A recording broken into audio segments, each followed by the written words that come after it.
bodoh itu. Loh. Donald Trump itu pemimpin yang tidak pinter juga, tapi dia didukung oleh mayoritas rakyat Amerika. Iya. Ya? Jadi ketika dia mengambil kebijakan, mungkin kebijakannya itu tidak menguntungkan banyak orang, tapi menguntungkan Amerika. Iya. Didukung oleh rakyat Amerika. Didukung oleh rakyatnya.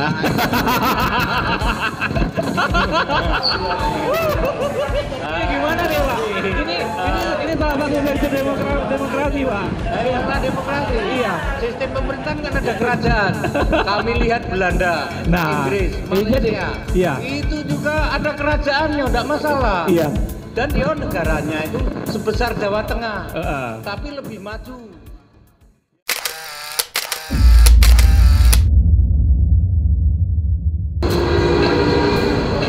Jalan-jalan ke Sungai Musi.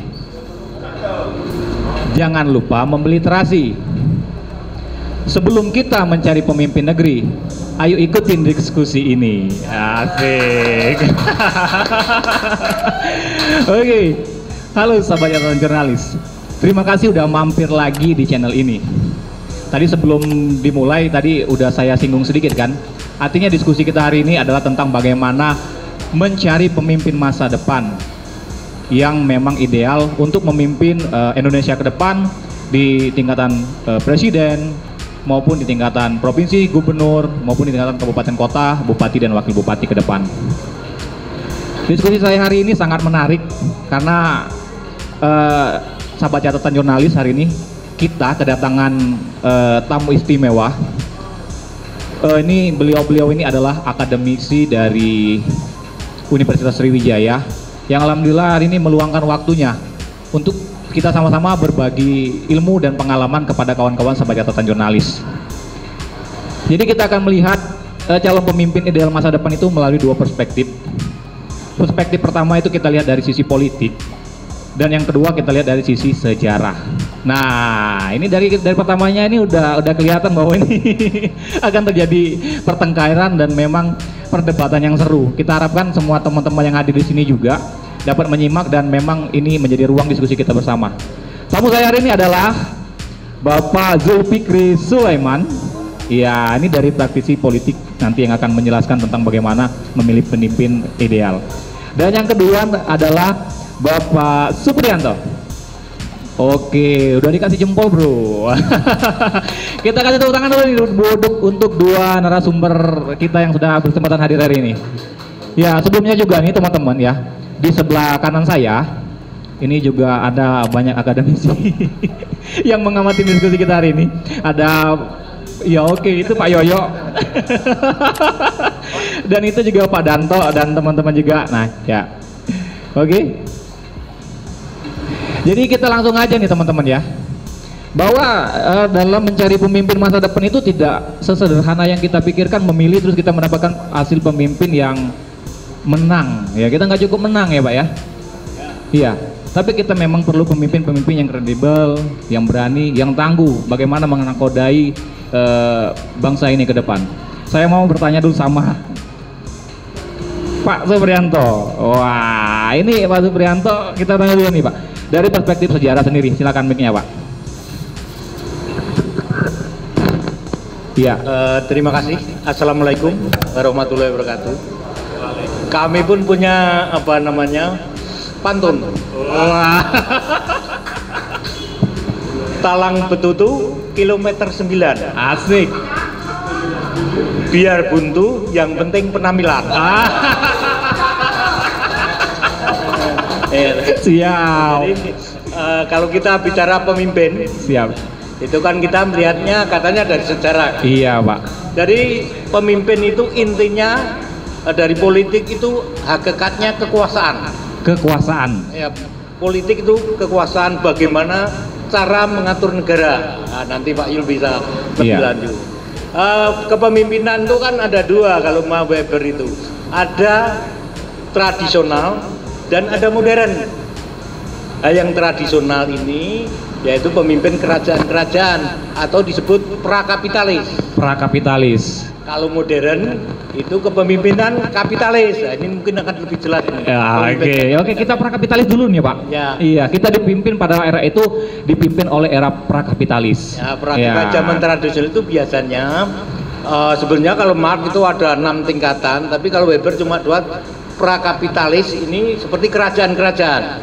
Walaupun sebelumnya zaman prasejarah itu sudah ada pemimpin. Pemimpin zaman kerajaan ini yang disebut dengan kepemimpinan diktator. Diktator. Ini Kalau kita bicara politik dari sejarah itu biasanya bicara tentang sejarah Jawa. Sejarah Jawa. Iya, kenapa? Pertama penduduknya paling banyak. Iya. Kedua, arsip-arsip yang tercatat itu di Jawa. Iya. Jadi ada Kerajaan Mataram kuno, ada Raja Majapahit itu, dan ada 2 itu, kerajaan yang agraris dan kerajaan yang maritim, semi maritim. Semi maritim. Ya, seperti Majapahit. Seperti Majapahit. Dalam filsafat Jawa itu ada 3 hal yang penting termasuk politik itu. Yang pertama itu tahta. Tahta. Tahta itu jabatan atau sebagai raja. Sebagai raja. Nah, itu persoalan yang tidak akan habis. Yang kedua yang dipersoalkan masyarakat itu namanya harta. Harta. Nah, jadi itu jadi satu. Nah, apabila harta dan tata sudah ada. Saya tahu yang ketiganya Pak. Apa itu? Wanita. Wah, itu ngomongin. Ayo generasi milenial kalau menyangkut wanita itu IQ-nya naik. Oke, ditahan dulu Pak. Saya mau ke Pak Jul nih Pak. Silakan. Ya, nanti dijelasin lebih lanjutnya Pak ya. Oke, lanjut ke Pak Zul. Pak Zul, tadi sudah dijelaskan ada 2 perspektif dari pra tadi dan setelahnya itu. Jadi gimana Pak? Ya, membicarakan pemimpin memang selalu menarik. Iya. Terutama untuk masyarakat kita. Mengapa? Warisan turun-temurun membuat masyarakat tergantung pada pemimpin karena 2 hal. Yang pertama, untuk menggantungkan harapan masyarakat kita, seperti yang dikemukakan Pak Supri tadi itu kan masyarakat yang tidak berdaya. Dia menggantungkan diri kepada siapa? Tidak bisa lain kepada pemimpin, gitu ya. Tadi pemimpin disebutnya diktator Pak. Nah, sebentar, yang kedua dulu. Nah, yang kedua, pemimpin itu untuk disalahkan kalau terjadi kegagalan. Wih, ini catatan ya, teman-teman. Jadi butuh pemimpin, gitu ya. Pemimpin yang siap disalahkan, Pak. Iya, kita selalu menarik untuk membicarakan pemimpin. Itu yang umum dulu. Iya. Nah, saya setuju dengan Pak Supri kalau kita membicarakan kategori, ya kita mulai dari kepemimpinan warisan-warisan kerajaan. Ya Pak Supri mengkategorikan tadi macam-macam, tapi dibolak-balik macam itu tetap aja diktator itu. Ya, kepemimpinan Jawa itu diktator. Diktator. Ya, dan itu untuk sekarang kan enggak masanya lagi. Bukan eranya lagi Pak ya? Oh enggak, kita udah reformasi 24 tahun ya, 23 tahun. Kepemimpinan diktator sejak reformasi kita tinggalkan. Kita mencoba memperkenalkan kepemimpinan yang lebih demokratis. Nah, istilah Pak Supri kan tadi kepemimpinan yang kapitalis. Nah, sekarang ya saya yakin Pak Supri juga mengakui ini, ya, kepemimpinan di Minangkabau yaitu adalah kepemimpinan yang demokratis. Kenapa dikatakan demokratis Pak? Oh, itu ada akarnya, DNA-nya memang begitu, ya. Ada istilahnya bagi kami kepemimpinan itu ditinggikan cuma seranting, ya, didahulukan cuma selangkah, gitu ya. Jadi pemimpin itu tidak boleh berjarak dengan yang dipimpin, ya, sedikit saja bedanya. Sedikit nah, jaraknya. itu kepemimpinan yang demokratis. Persoalannya kepemimpinan yang prakapitalis sudah harus kita tinggalkan. Kepemimpinan yang demokratis belum kita capai. Iya. Masih ada jarak. Ya. Iya, masih ada jarak. Iya, ada ceruk-ceruk gitu. Artinya belum selesai Pak ya, prakapitalis tadi Pak. Ya. Iya. Iya, ini mau disampaikan nanti Ya, kita potong ini Pak. Orangnya tetap bicaranya sama, tidak boleh sama bicara kan? Iya. Jadi Dikit, maksud Pak. saya begini, apa usaha kita untuk mempersempit jarak ini Iya. antara kepemimpinan yang diktator itu sudah kita tinggalkan tapi warisannya masih ada. Iya. Kepemimpinan yang demokratis belum kita capai sepenuhnya, tapi tanda-tandanya sudah ada juga. Siap. Nah itu perlu dipersempit begitu. Iya. Nah saya tertarik sebenarnya kepemimpinan berdasarkan daya-daya lokal di Sumatera Selatan itu seperti apa, gitu ya. Yang saya tahu ya, mungkin yang lain bisa menanggapi adalah pragmatis. Pragmatis. Iya, pragmatis itu tuh artinya itu ya sudahlah, yang ideal itu nggak usah lah dulu ya, kita bangun yang nyata-nyata saja dulu. Nah ada dah daya-daya seperti itu di daerah kita ini. Saya udah 35 tahun di Sumsel ini ya. Iya. Nah, saya pikir kalau itu ada itu lebih baik begitu ya. Nah mungkin dari fakta sejarah Pak Supri bisa menggalinya lebih lanjut. Pak Supri lagi. Nah itu aja. Udah nggak sabar nih tadi. Pak nanti dulu Pak. Tadi sekarang disebutkan Pak Jul prakapitalis itu belum selesai sebelum kita masukin era kapitalis. Nah Iya. ini gimana Pak? Jadi sebenarnya saya kembali ke pemimpinan masa tradisional. Deketin lagi Pak, biar berbagi sama teman-teman Pak. Kami sendiri tidak setuju dengan demokrasi. Karena demokrasi itu adalah sistem pemerintahan yang paling buruk. Loh kenapa gitu Pak? Bukannya sekarang ini kita sedang berada di era itu Pak? Contohnya, saya seorang dosen, Iya. ada seorang profesor, tapi suaranya sama. Sehingga dalam demokrasi itu yang menang itu tidak selalu yang berkualitas. Ayo tepuk tangan dulu teman-teman, luar biasa. Jadi- Kenapa disebutkan seperti itu? Nah itu tadi, Iya. tidak yang jadi pemimpin tidak selalu yang berkualitas, karena suara seseorang itu sama saja. Sama saja. Saya seorang dosen, kamu mahasiswa sama kan? Sama Pak. Nah itu tidak bisa, sama tukang becak sama, iya kan? Iya. Nah itu kelemahan demokrasi. Sedangkan kepemimpinan tradisional itu biasanya karismatik. Itu kenapa disebutkan karismatik Pak? Karismatik. Apakah ada perbedaan antara saya mahasiswa dan Bapak dosen pada saat pemilihan calon pemimpin kedepannya itu? Contohnya begini, munculnya karismatik itu. Misalnya kamu dari mana? Iya, sama mahasiswa Pak. Mahasiswa dari asalnya Oh, dari Talang Kelapa. Talang Kelapa. Talang Kelapa zaman dulu kan banyak monyet. Iya. Jadi monyet itu banyak sekali. Dia akan mencari pemimpin. Monyet-monyet itu. Mereka berkompetisi. Yang menang biasanya yang mentalnya bagus. Iya, dia menjadi raja. Menjadi raja monyet. Jangan Monyet. Oke. Siap. Raja monyet ini biasanya biasa saja. Iya. Tapi pada saat menjadi raja, dia akan muncul bulunya lebih panjang dari yang lain. Nah ini namanya karisma Karisma. atau auranya muncul. Iya. Ya kan begitu. Jadi demokrasi, apakah persoalannya cocok di Indonesia? Itu Pak. Yang mau saya Menurut tanya saya itu tidak Pak. cocok. Kenapa tidak cocok Pak? Kan masyarakatnya belum maju semua. Masih yang buta huruf banyak. Masih banyak yang buta huruf. Ya kan, sehingga suaranya sama. Iya. Itu. Jadi itu persoalan yang kita anggap demokrasi tidak cocok. Oke. Ya kan? Oke, ke Pak Jul lagi. Iya, Pak Jul, kita belum cocok di era demokrasi nih Pak. Ini gimana Pak? Bapak memandangnya Pak?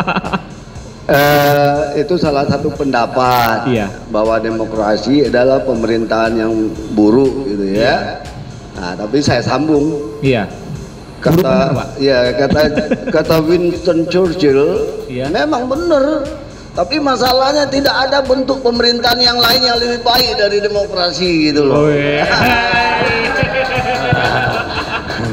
Lanjut. Sebentar, kami ambil ya. Ya monggo Sebenarnya Pak. Saya seneng Pak. Masalah yang Jaminnya, Pak. demokrasi itu bukan baik atau benar. Iya. Sistem pemerintahan yang cocok yang mana? Mungkin demokrasi tidak baik, Iya. diktator tidak baik, atau mungkin demokrasi lebih baik. Iya. Tapi Tadi disebutkan ini yang lebih baik Pak. tapi yang cocok maksud saya. Bagi negara yang penduduknya masih banyak yang buta huruf, maka demokrasi tidak cocok. Iya. Artinya belum cocok Pak. Bukan Belum nggak cocok, cocok. belum cocok Pak. Belum cocok. Iya Pak. Tanggapin lagi Pak. Silakan Pak. Itu belum cocok kata beliau Pak. Ya, demokrasi bukan. Kata Bapak tadi ini sudah ya, yang demokrasi terbaik, bukan soal cocok tak cocok. Iya. Tapi masalah legitimasi. Ya, bukan soal pintar apa tidak pintar. Tapi dia didukung enggak oleh rakyat. Iya. Siapa yang menyatakan Donald Trump itu pintar? Iya. Enggak ada. Tapi tadi disebutkan ada perbedaan terah, Pak.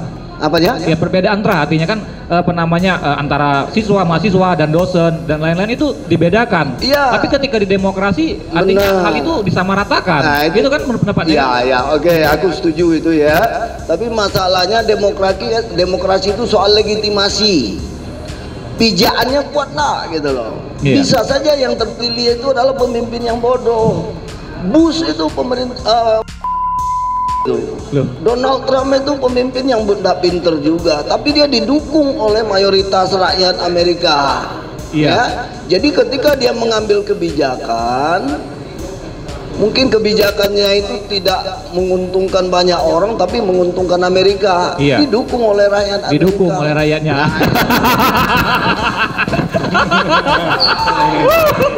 Ini gimana nih, Pak? Ini salah satu sektor demokrasi, Pak. Masalah demokrasi. Iya. Sistem pemerintahan kan ada kerajaan. Kami lihat Belanda, Nah, Inggris, jadi, Malaysia. iya. Itu juga ada kerajaannya, enggak masalah. Iya. Dan dia negaranya itu sebesar Jawa Tengah, tapi lebih maju. Ya, Ya, kan? tapi kenapa negara Amerika menjadi negara yang superpower, Pak? Tinggi dari negara-negara kerajaan. Amerika itu negara yang tidak punya roh itu. Artinya bahwa Amerika itu penduduknya campur aduk itu, bukan satu ras saja itu. Iya. Ada kulit hitam, siapa saja diterima. Lain dengan Belanda kan? Iya. Kita dijajah Belanda. Belanda itu negaranya sebesar Jawa Tengah. Kemudian laut itu lebih tinggi daripada daratannya. Iya, kenapa dia menjadi negara kincir? Iya kan negara maju. Apa 17 malah datang ke sini. Jadi yang cocok yang mana? Belanda apa enggak ada kerajaannya.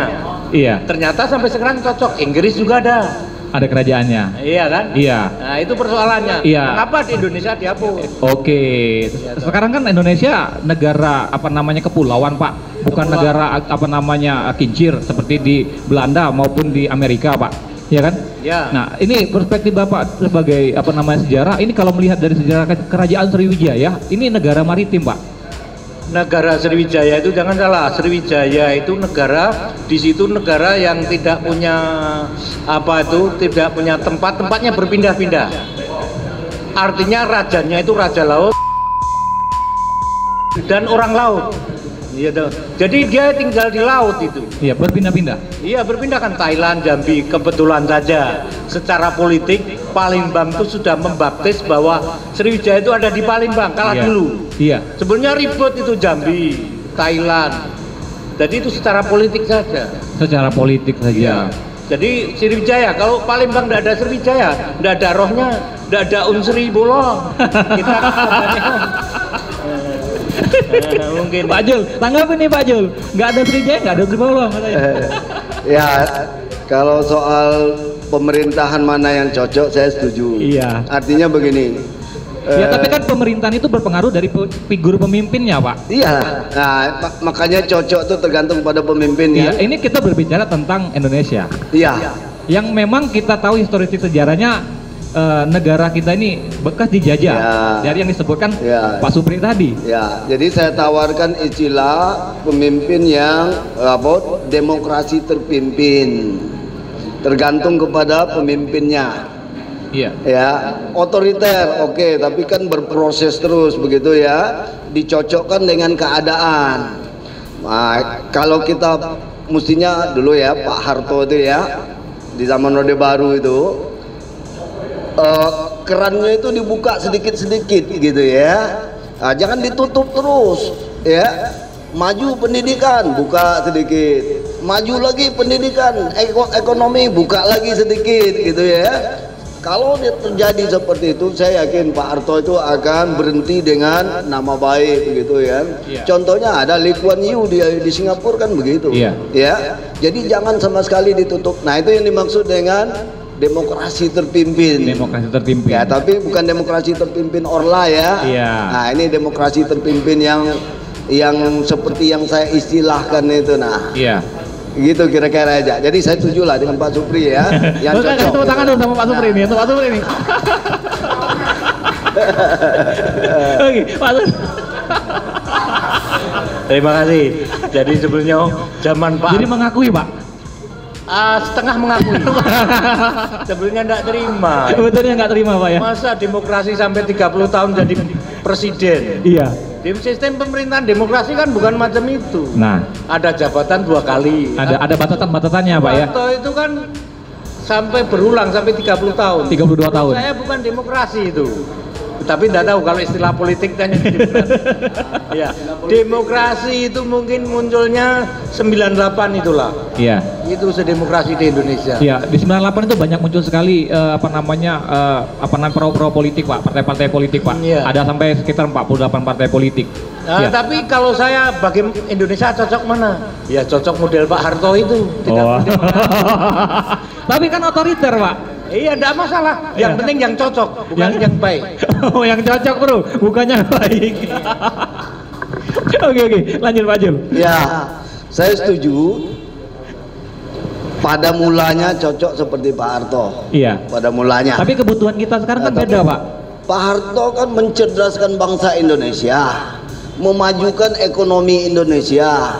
Rakyat tuh makin cerdas, makin maju, aspirasinya makin berkembang.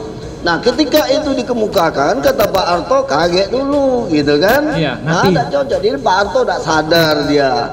Yang menentang itu adalah dia ditentang oleh hasil karyanya sendiri. Oleh hasil karyanya sendiri. Iya, memajukan bangsa Indonesia di bidang pendidikan dan Ini Pak, nggak sepakat, Pak. Hah? Nggak sepakat dengan Bapak sebutan. Tidak ada sepakat. Jadi Soeharto itu bukan suatu kepemimpinan yang jelek menurut saya, Iya. yang cocok. Tidak cocok. Walaupun dia tadi bilang cocok kan. Iya. Pemimpin itu ada 2 yang penting. Yang satu negara aman, Iya. yang kedua rakyat sejahtera itu saja. Rakyat sejahtera. Nah, zaman Pak Harto itu dua-duanya dimiliki. Rakyat sejahtera, negara aman. Nomor 1 aman, Nomor 1 aman. yang kedua Rakyat sejahtera. Nah. ya kan. Nah, kalau kita ini kebetulan zaman ini ada yang sejahtera, ada yang enggak. Iya. Kalau PNS seperti kita tuh anggaplah relatif sejahtera.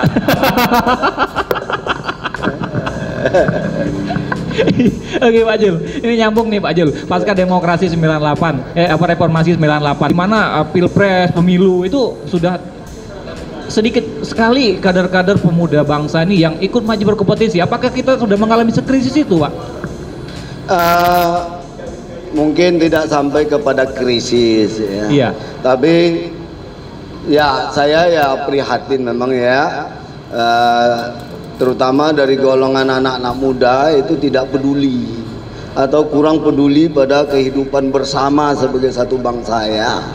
Nah, saya harapkan kegiatan seperti ini terus dilestarikan supaya ya terus menerus ya kita punya harapan gitu ya bahwa anak-anak muda makin menaruh perhatian pada kehidupan bersama. Kalau kita katakan krisis nanti kita jadi fatalis, Iya. ya jadi menyerah begitu ya. Itu tentu tidak kita kehendaki juga. Iya. Kita terus berusaha ya bagaimana supaya masalah kehidupan bersama sebagai satu bangsa itu terus Tapi ditanamkan. kan itu tanggung jawab kepada kita anak muda. bersama, Pak. Nah, kenapa? Tanggung jawab kita bersama, Oh Pak. iya, jelas tanggung jawab bersama itu. Iya. Ya, dan tentu saja anak-anak muda juga bertanggung jawab ya. Nah, ini ada beberapa anak-anak muda, anak-anak milenial ya. Iya. Cobalah peduli pada kehidupan bersama. Iya. Gitu ya. Artinya sekarang kan gini Pak, kalau disampaikan Pak Jul tadi, kalau kita kembali lagi di kerajaan, artinya ini sama aja kayak di kerajaan, tinggal melanjutkan titah raja saja. Ini gitu.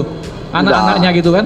Kalau ini tindakan itu masalahnya. Pak Jul. Iya.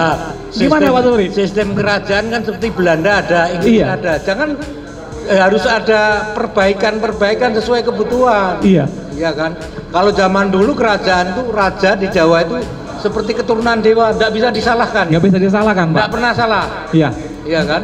Ya itu Dengan sedikitnya muncul calon-calon pemimpin bangsa ke depan ini gimana, apa nggak sama seperti dulu Pak? Kalau saya setujunya itu masih model Pak Harto. Iya. Karena penduduknya tadi yang belum mampu mengikuti jejak demokrasi. Iya. Sehingga untuk demokrasi ini kan yang bisa menang jadi pemimpin kan paling tidak punya dua modal. Dua modal. Modal sosial, artinya pergaulannya apa? Iya.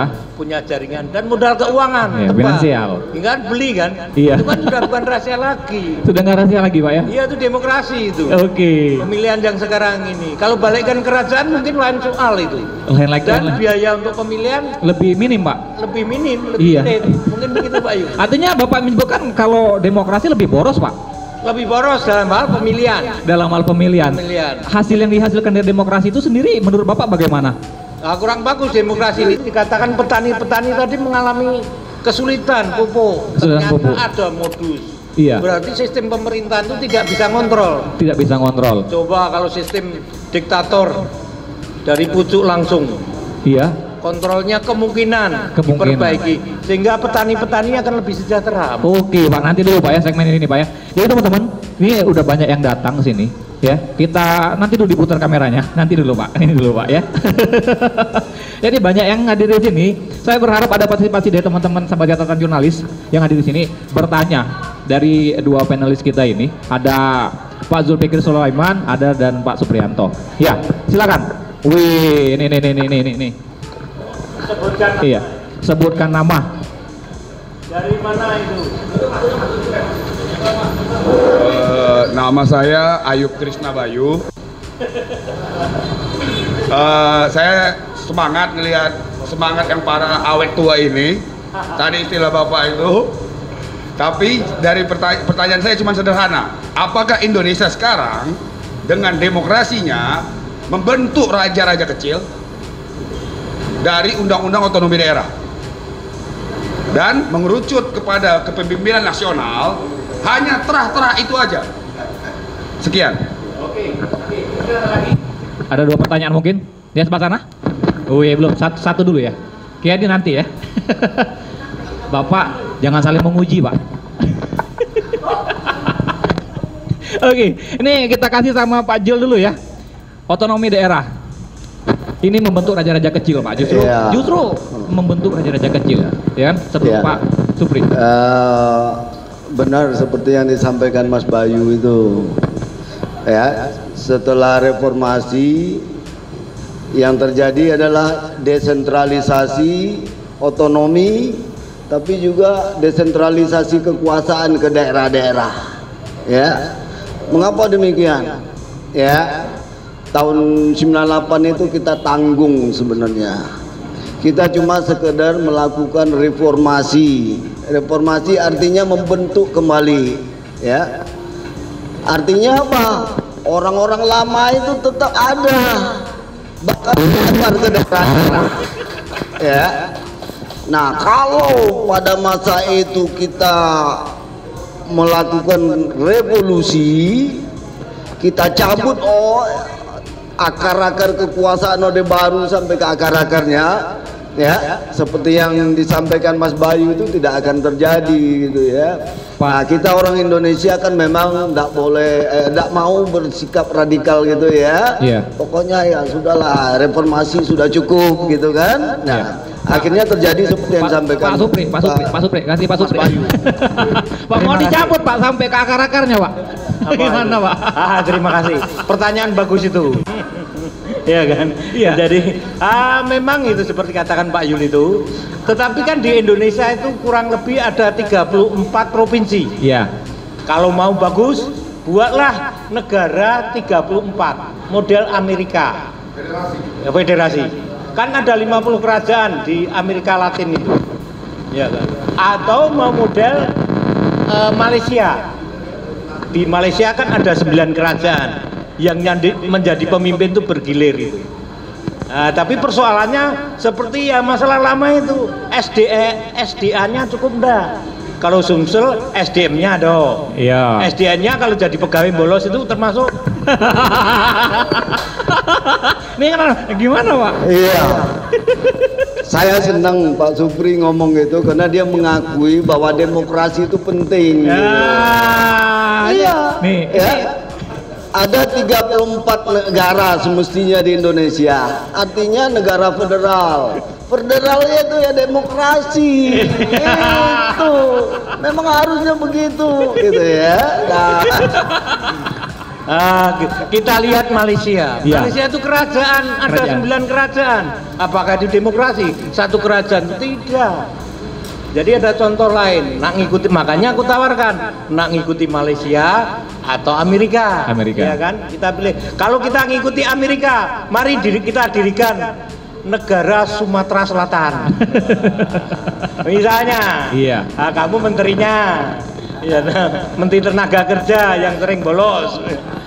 Oke, Pak Jul, nanti Pak Jul. Ya, yang disampaikan Pak Supri ada bedanya juga. Bedanya begini, mendirikan negara dulu, kemudian baru bentuk pemerintahan federal, ya, atau mendirikan apa? Kalau di Amerika ada negara-negara dulu. Di Malaysia ada negara-negara dulu, kemudian mereka sepakat membentuk pemerintahan federal. Oke, gitu, sekarang kembali ke kalau itu pemimpinnya, Pak. yang terjadi, ya bisa. Tapi di Indonesia tidak bisa begitu. Kita membentuk negara Indonesia dulu, baru menyatakan federal. Nah, kesulitannya di situ, Pak Pri. Nah, Ya, menolak, terutama yang menolak tentara dan orang Jawa. Nggak mau itu. Menolak itu kan baru prediksi, belum terbukti. belum terbukti. Iya. Mesti Sumatera Selatan jadi negara Sumatera Selatan. Iya. Akan makmur itu mungkin. Iya. Sumber daya alamnya banyak. Aceh, Oke. iya kan? Masalah proses pembentukan, kita kan sudah satu wilayah gubernur. Oke, sekarang kita tutup semuanya itu, Pak. Sekarang kita sudah jadi Indonesia, Pak. Ya. Tadi kan demokrasi Indonesia ini membentuk raja kecil. Nah, di pendapat kedua senioren saya lah ya. Apakah itu jadi sekarang dalam 2 periode ini aja kalau sudah pemilu cuma hanya 2 pasangan? Iya, itu tadi yang saya tanya sama Pak Jul. Apakah mereka juga raja? Ini transfer. Iya, jadi pemimpin yang kita tanya tadi, Pak. Ya, Apakah nggak ada calon-calon yang lain? Apakah kita minim anak-anak muda yang berprestasi? ada, tapi itu tadi gara-gara kaki tangan kekuasaan otoriter itu masih ada, ya. Dia memanipulasi peraturan perundang-undangan untuk melestarikan itu. Iya, misalnya begini ya, calon anggota keluarga, ya, ke atas, ke bawah, ke kiri, ke kanan, satu ini, ya, satu langkah itu tidak boleh mencalonkan, ya, udah ada di aturan undang-undang, tapi oleh MK dibatalkan, ya. Akibatnya apa? Suami bisa mencalonkan, istri bisa mencalonkan, anak bisa mencalonkan, ponakan bisa mencalonkan. Jadi akar masalahnya itu di peraturan perundang-undangan. Siapa yang membuat itu? Ya orang-orang yang berkepentingan itu, gitu ya. Nah, kita memang sudah berada dalam situasi seperti itu, Mas Bayu. Ya, kapan kita bisa memperbaikinya? Saya juga tidak tahu, tapi kalau maju pendidikan masyarakat, saya yakin itu akan berubah nanti. Gitu. Amin. Oke, Pak, tadi Pak, sekarang calon pemimpin ideal masa depan, Pak. Dari sudut pandang politik sendiri bagaimana, Pak? Ya, kalau saya ya tetap kepada kepemimpinan yang demokratis, ya. Tapi demokratis dalam pengertian yang tidak seperti sekarang ini ya. Yang demokratis sekarang kan demokratis yang dibungkus ini, ya, dibungkus dengan demokrasi, tapi substansinya seperti dikatakan Pak Supri, ya, tertutup dan otoriter. Bukan itu, ya, demokrasi dari pengertian substantif. Pemimpinnya yang seperti apa, Pak? Ya, saya tidak bisa ya menyebutkan figurnya sekarang ini. Ya, Pak. Tapi saya tertarik begini, orang-orang yang ingin maju melalui calon perseorangan itu adalah tanda calon pemimpin yang baik menurut saya, ya. Dia punya visi, punya keinginan gitu ya, tapi tidak mau masuk lewat partai. Kenapa? Dia tahu partai itu seperti apa sekarang ya. Iya. Nah, dia mau maju calon perseorangan. Jadi Nah, bagi gimana? saya udah bagus. Pak Supri, sependapat Ya, nggak? silakan. Jadi calon pemimpin ya, Iya. itu kan sebenarnya ada dua faktor, faktor intern sama ekstern. Faktor intern tentunya dari karakter pemimpin itu sendiri, seperti yang ada hubungannya dengan Pancasila kan, jujur. Bukan berarti saya setuju, karena Indonesia itu sudah terbentuk negara demokrasi kan. Iya. Jadi yang idealnya ya yang jujur, disiplin, bertakwa sesuai dengan Pancasila. Sesuai dengan Pancasila. Itu secara intern. Iya. Nah, secara ekstern mungkin tadi sudah saya katakan, dia mampu mengelola. Biasanya ini ada bakat. Nah, bakat kalau menurut Weber itu kan ada 3 kepemimpinan itu, yang ketiga itu karismatik. Iya, sepakat nggak tadi bahwa ke depan pemimpin non parpol pun berpeluang? Non parpol kan dikasih kesempatan juga. Iya. Cuma nggak bisa kan prakteknya. Kenapa nggak bisa, Pak? Nah, itu undang-undang kan sudah dibenturkan undang-undang, nggak bisa. Jadi harus lewat partai. Harus melihat partai politik. Ya. Oke, pertanyaan sorry. lagi nih. Satu lagi pertanyaan. Nih, tuh, sini. Yadi. Ini aja. Ini Pak ya, udah. Ya. Iya, menarik tadi itu. Kalau semisal pemimpin bangsa ini harus noto negoro gitu kan, berarti identik sama Jawa sentris terus kan. Kalau nama-nama yang o itu kan Jawa gitu kan. Gimana Indonesia kan, Indonesia ini kan dari ujung barat sampai ujung timur. Kalau sudah ditasbihkan begitu, yang lain nggak ada peluang nanti. Padahal kan yang lain kan harus juga punya peluang yang sama. Nah, kira-kira gimana? Jangan-jangan ramalan ini pengkondisian biar Jawa berkuasa terus gitu loh. Sebentar. Terima kasih. Jadi di Jawa itu ada namanya huruf Jawa. Semuanya pakai no. Iya, tapi bisa mati menjadi i. Seperti Megawati bisa. Kalau no semua lanang kan. Iya kan? Jadi itu dari riwayatnya Noto Negoro. Dan itu satu teori kan. Teori itu mungkin kebenarannya itu mungkin di ilmu sosial itu kan tidak ada yang 100%. Semuanya itu kan apa istilahnya skeptis, meragukan. Jadi ilmu sosial itu tidak seperti ilmu keksa kan. Besi ditaruh di sini sama di Jawa sama. Jadi tidak selalu, ini yang tanya lari apa enggak? Aduh. Jadi tidak selalu. Anda Pak kembali ke tempat duduknya. Tidak selalu orang Jawa nama itu. Tetapi jangan salah faktanya. Penduduk yang paling banyak 70% itu ada di Jawa. Enggak, ini fakta kan. Nah, kalau kita demokrasi kan tentunya menang Jawa kan. Nah, itulah kelemahan demokrasi. Asik, kita tepuk tangan dulu nih untuk Pak Supri. Nih Pak, jawaban dari Pak Jul nih Pak. Ini gimana Pak menanggapinya Pak? Kalau demokrasi itu artinya dimenangkan Jawa, masih mending era kerajaan artinya. Kalau faktanya kan memang begitu. Iya. Tapi kalau ditanya sikap saya ya saya tidak setuju. Iya. Ya. Oke Pak, sekarang calon pemimpin ke depan itu karakternya yang seperti apa Pak? Saya bercerita dikit. Oke. Kira-kira 500 tahun sebelum Masehi, Konghucu itu berdialog dengan muridnya, gitu ya. Muridnya bertanya, dia panggil guru kan, guru, apa pemimpin seperti apa yang membuat masyarakat bisa maju, gitu kan? Oleh Konghucu dijawab itu ada 3. Pertama, masyarakat yang ada pangannya, kemudian ada keamanannya, kemudian ada pemimpin yang baik, gitu kan. Ditanya lagi oleh muridnya, kalau 3 syarat itu dikurangi 1, mana yang harus dikurangi? Kurangi keamanan, gitu kan. Ditanya lagi oleh muridnya, dari syarat yang tersisa dikurangi 1, mana yang harus dikurangi?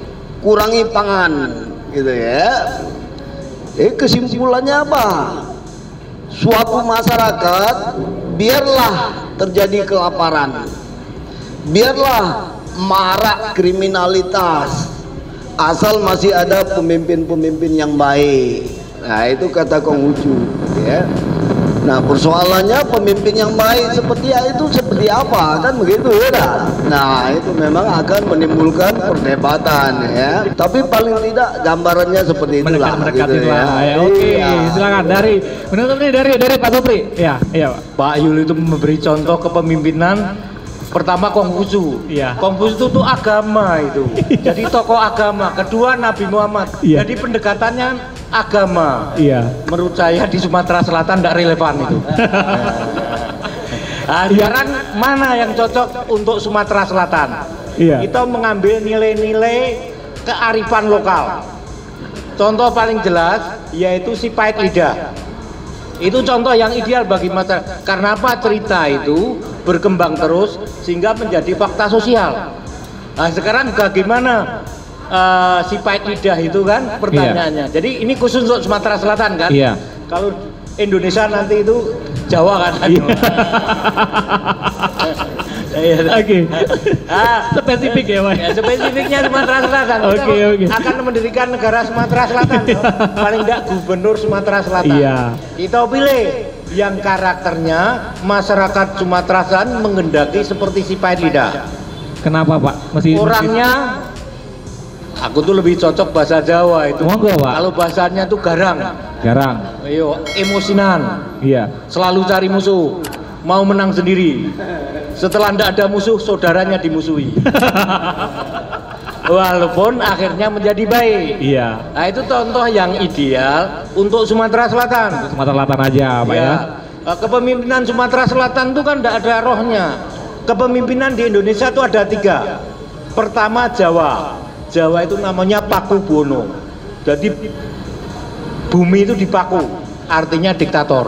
Diktator. Kemudian tempat Pak Yul ini yang dijelaskan tadi, Iya. yaitu Minang Minang, atau Sumatera Barat. Sumatera Barat. Itu sebenarnya semi demokrasi itu. Saya mau Itu menurut G. Mujanto ya, dengan hasil survei mungkin. Iya. Yang ketiga itu Sulawesi, Bugis. Itu demokrasi. Demokrasi. Makanya di Makassar tuh sering terjadi keributan terus. Karena apa? Salah satu faktornya agama Buddha tidak masuk. Agama yang paling elastis itu agama Buddha. Mau menerima apa saja. Agama Islam pun kalau membacanya belok jadi teroris kan mungkin itu. Oke. Masih mau menambahkan Pak? Rasanya kita cukupin sampai di sini. Masih mau menambahkan Pak? Hah? Saya kira sudah. Oke, sudah. Tiga. Oke, itu dia nih. Kasih tepuk tangan dulu untuk 2 panelis kita hari ini. Yang pertama ada Pak Zulfikri Sulaiman dan ada dari Pak Supriyanto. Burung kenari, burung cendrawasih. Cukup sekian dan terima kasih. Assalamualaikum warahmatullahi wabarakatuh. Terima kasih lanjut. Donald Trump itu pemimpin yang tidak pinter juga, tapi dia didukung oleh mayoritas rakyat Amerika. Iya. Ya? Jadi ketika dia mengambil kebijakan, mungkin kebijakannya itu tidak menguntungkan banyak orang, tapi menguntungkan Amerika. Iya. Didukung oleh rakyat Amerika. Didukung oleh rakyatnya.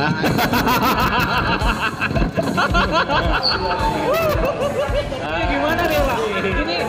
Ini salah satu dari demokrasi Pak. Karena demokrasi. Iya. Sistem pemerintahan kan ada kerajaan.